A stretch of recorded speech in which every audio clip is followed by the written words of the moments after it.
Hey, what's up? It's Jake from Nimbus DevOps, and we're going to be talking today about operator overloading.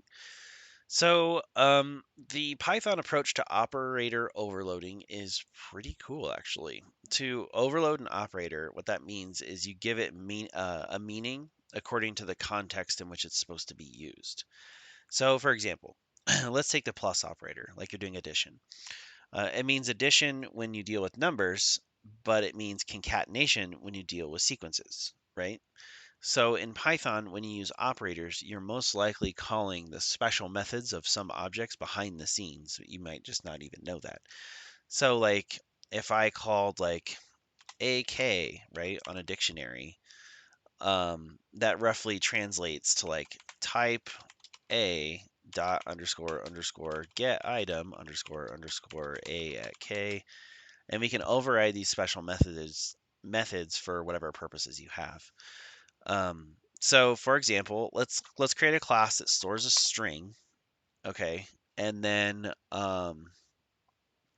let's see, evaluate it to true if 42 is part of the string, and if not, then just evaluate to false.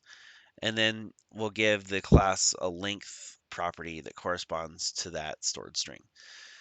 So should be pretty short. So let's do class weird, and we'll say define init self and a value s, where self dot underscore s is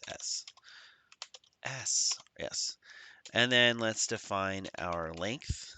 Underscore underscore length underscore underscore self, and we'll just return the length.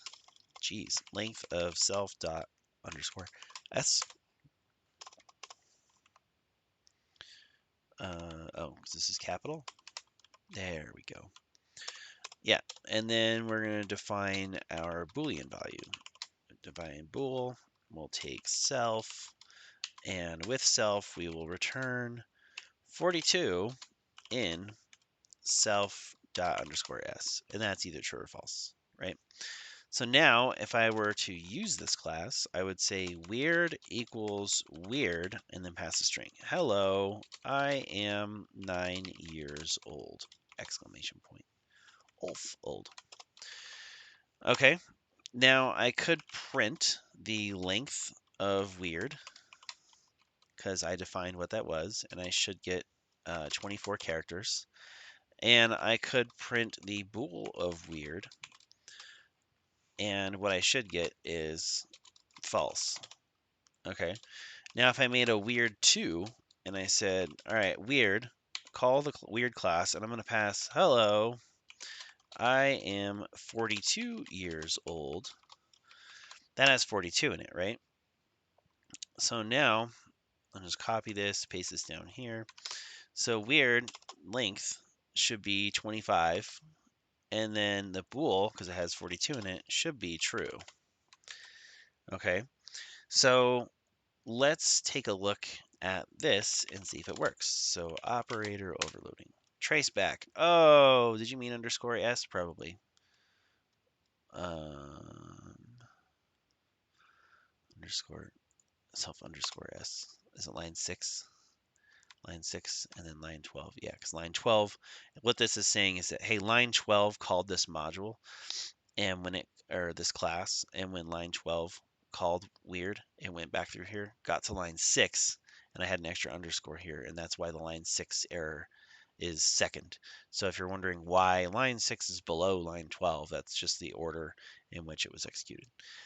So now, if I run it again, 23 false, 23 false. So this is actually false, right? And why is that? So that didn't seem to work very well. And if you remember that when you copy, and this is a lesson in copying and pasting, when you copy and paste, you notice what I'm calling here. I'm calling the weird object, or I'm passing the weird object.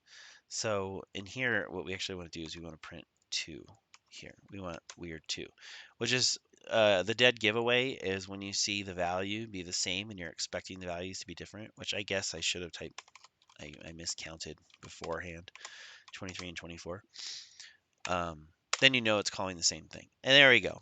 So it's 23 characters long. It doesn't have 42 in it. This one's 24 characters long, and it does have 42 in it. So there you are.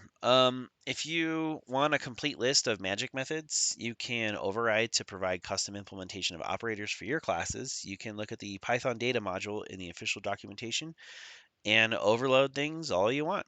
So if you have any questions about operator overloading, let me know. But hopefully you're seeing now that you can print something and use these classes that you're creating in a class, these methods to be able to do things to objects and pass values to them to be evaluated. So have fun and happy coding.